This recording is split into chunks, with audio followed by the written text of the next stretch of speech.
Okay, A'udzubillahi minasyaitanirrajim. So let's continue second recording regarding by Salam.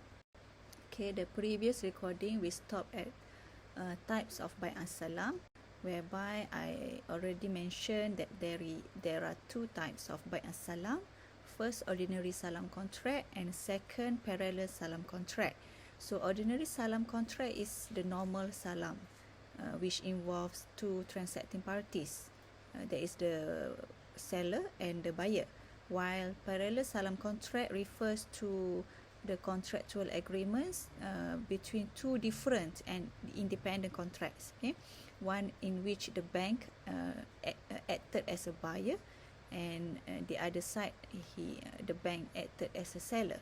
So these two contracts cannot be tied up, and performance of one contract should not be contingent upon the other. So let's take a look how parallel salam contract being operated in the bank. Okay, basically parallel salam contract is an agreement where the bank enters into two different contracts. In one of them, the bank is the buyer, and in the second contract, the bank is the seller.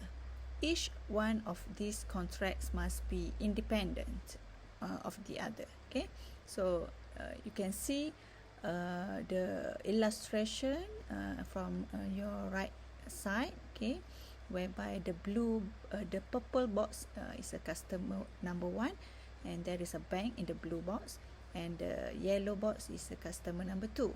So let's have a look. The modus operandi of Salam can be summarized. First step, okay, you can see the first arrow there.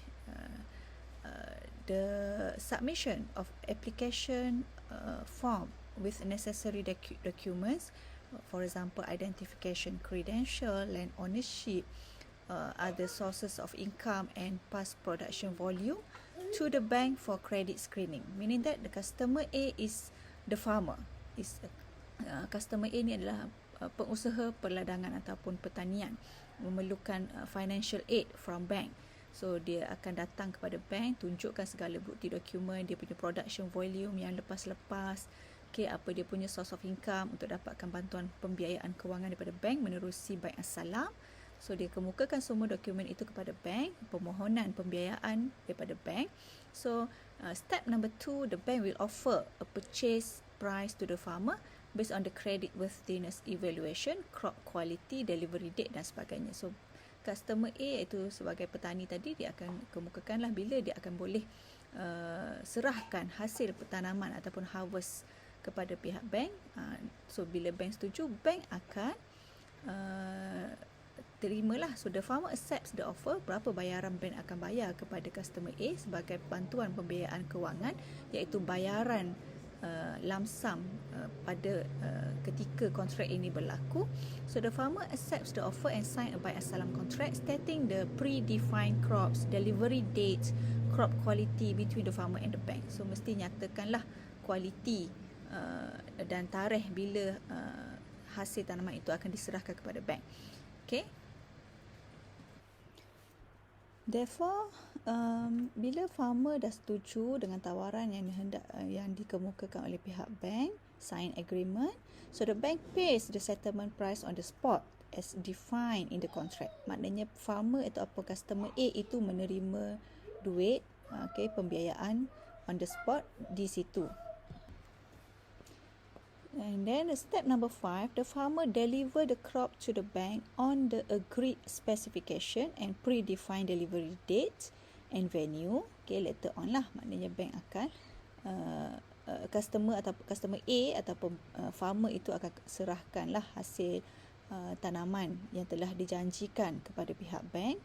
Okay, and the bank sells the crop or subject matter in the market at the selling price. Tu kamu boleh tengok arrow nombor 2, iaitu kepada bank akan jual, bank bertindak sebagai penjual pula, arrow yang nombor 2 yang ke bawah tu kepada customer C. Okay, so the bank sells the crop in the market at the selling price. So noted here that the selling price will be higher than the purchase price, in which the difference will be the bank's profit. Okay, sebab bank dah keluarkan modal lebih awal, serahkan kepada customer A ataupun farmer, itu adalah modal bank. Maka bila tanaman itu dah dituai, bank terima, maka itu adalah milik bank dan bank boleh jual dengan harga yang lebih tinggi lah untuk menjana pendapatan. Okay, contoh yang lain saya ceritakan kat sebelah situ adalah, for example, if bank has purchased from A 1,000 bags of weight by way of Salam to be delivered on 31st December, bank can contract a parallel Salam with C. Okay, so pada 31 Disember sepatutnya customer A ataupun farmer ini mesti serahkan 1,000 beg gandum tersebut lah. So bank at the same time, bank can contract a parallel Salam with C, that is another customer, to deliver to him 1,000 bags of weight pada tarikh 31 Disember juga. So while contracting parallel Salam with C, delivery of weight to C cannot be conditioned with taking delivery from A. So bank tak boleh kata saya akan serahkan gandum kepada kamu dengan syarat bila A tu dah serahkan pada saya. Tak boleh ada syarat begitulah. So even if A did not deliver weight on 31st December, bank is duty bound to deliver 1,000 bags of weight to C pada tarikh kejadian. So bank can seek whatever recourse he has against A, but bank cannot rid himself from his liability to deliver to C.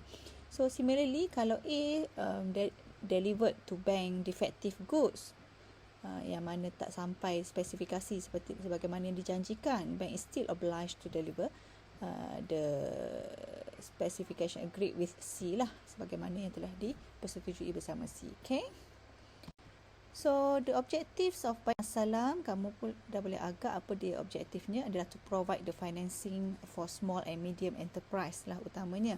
The economic reality underlying the contract of Salam, the ordering of goods to be delivered later for a price paid in advance, was the financing of the business of a small trade or artisan by his customers. So this benefits the trader or producer lah, whereby Bank Salam provides Islamically accepted financing alternative and avoids any involvement of riba. And also benefits the purchaser, that is the bank, provides goods and products at a discounted price in return for the willingness of the purchaser to help the financing of the business venture. Okay, so what are the conditions of Bank Salam? Conditions of Bank Salam, the juries from various mazhab had agreed that Bank Salam is permissible, okay, provided that it specifies these 6 aspects, that is 4 P's and 2 Q's. Per dia 4 P's and 2 Q's, there must be a product, period, price and place.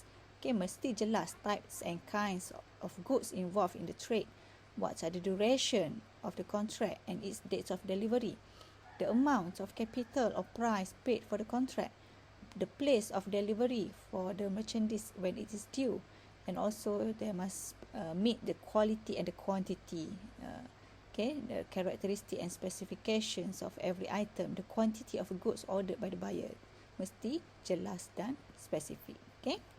Okay, so the conditions related to the price, that is Rasul al-Mal, the price must be clearly determined and paid in full. Itu syaratnya, mesti jelas ditentukan pada waktu kontrak itu berlaku dan mesti dibayar pada kontrak itu berlaku in full, okay, by the buyer at the time of the undertaking the sale to avoid later dispute. So the seller must take possession of the price in full before departing one another. So the typo there. Otherwise, it will be tantamount to the sale of debt for a debt. So itu dah jadi haram lah. Tak boleh jual beli hutang dengan hutang. Because now, by Salam, barang perniagaan itu dihutang.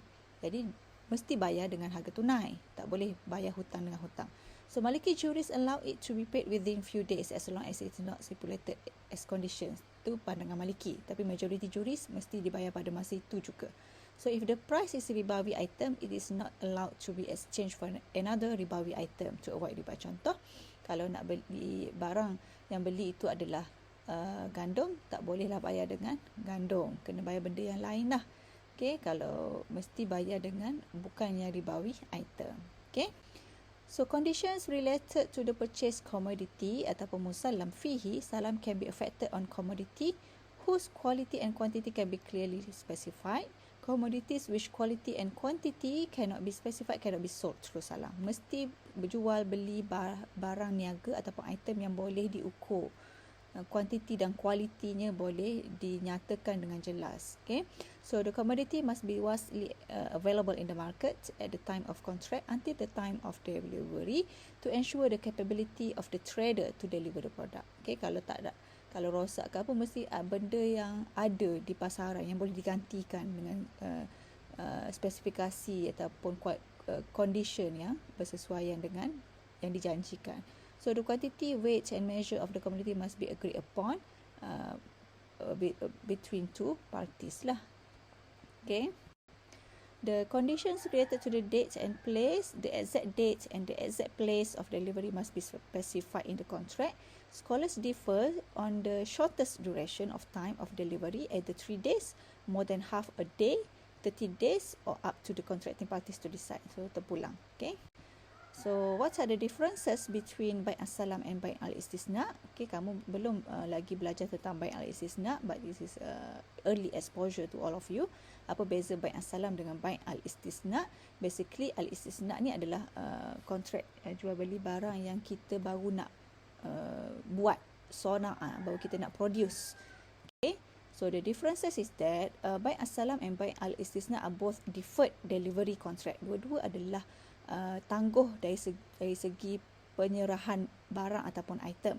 Tapi both instruments have its own application. Salam is equivalent to a forward sale for agricultural products. Okay, biasanya salam kita gunakan untuk barang-barang commodity agriculture.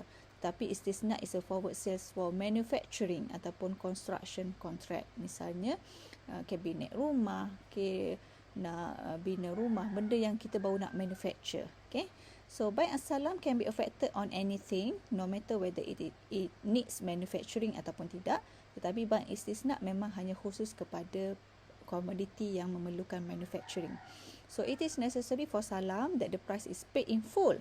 Tapi bai' istisna can be made in stage basis. Kalau dah siap, mula-mula bayar deposit. Kalau dah siap 15%, bayar lagi sikit. Kalau buat rumah macam tu lah.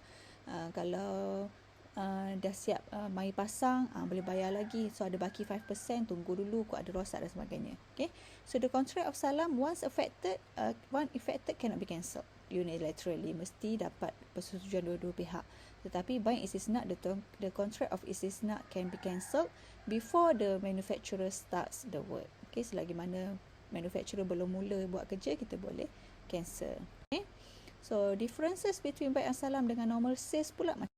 Okey, apa bezanya antara bai' as-salam dengan normal sales? Okay. Bai' as-salam mesti dinyatakan dengan jelas bila duration of the contract and its dates of delivery. Tapi normal sales tak ada time frame. It is not allowed to state the time frame for normal sales. And the nature of bai' as-salam is that a contract in which advance cash payment is made for goods to be delivered later on.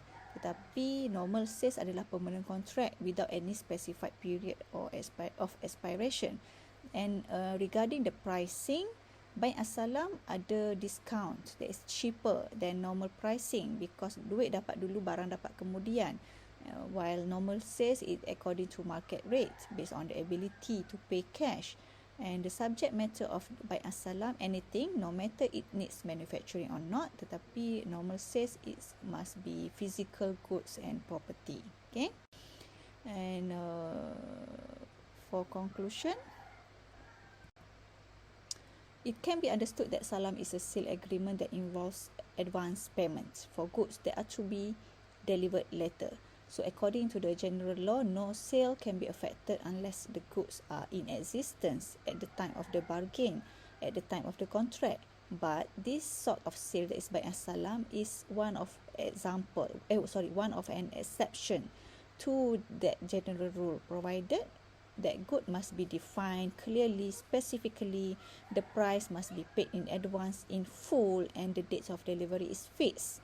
Okay, the place and the dates of delivery is fixed. So the objects of this sale are most fungible things and cannot be gold or silver because they are regarded as monetary values. So bearing this, bai' as-salam covers almost all things that are capable of being definitely described as to quantity, the quality, and also the workmanship. So one of the conditions of this contract is advance payment. That is, the parties cannot reserve their option of rescinding it, but the option of revoking it on account of a defect in the subject matter is allowed. Okay, it is also applied to a mode of financing adopted by Islamic banks and usually applied in the agricultural sector, where the bank advances money for various inputs to bantulah para petani in the crop that the bank sells in the market in the future. Okay, okay, you can read further. And concluding remarks, do your best and Allah will do the rest. Okay, jangan pernah rasa sangsi dengan kemampuan diri sendiri. Yakinlah kita dapat buat yang terbaik dengan izin Allah Ta'ala, dan Allah akan bantulah bila kita dah berusaha dengan sebaik yang mungkin. Okay, what comes easy won't last, and what lasts won't come easy. Kena ingatlah, apa yang kamu dapat dengan mudah itu biasanya tak bertahan lama, dan apa yang bertahan lama biasanya bukan kita perolehi dengan mudah.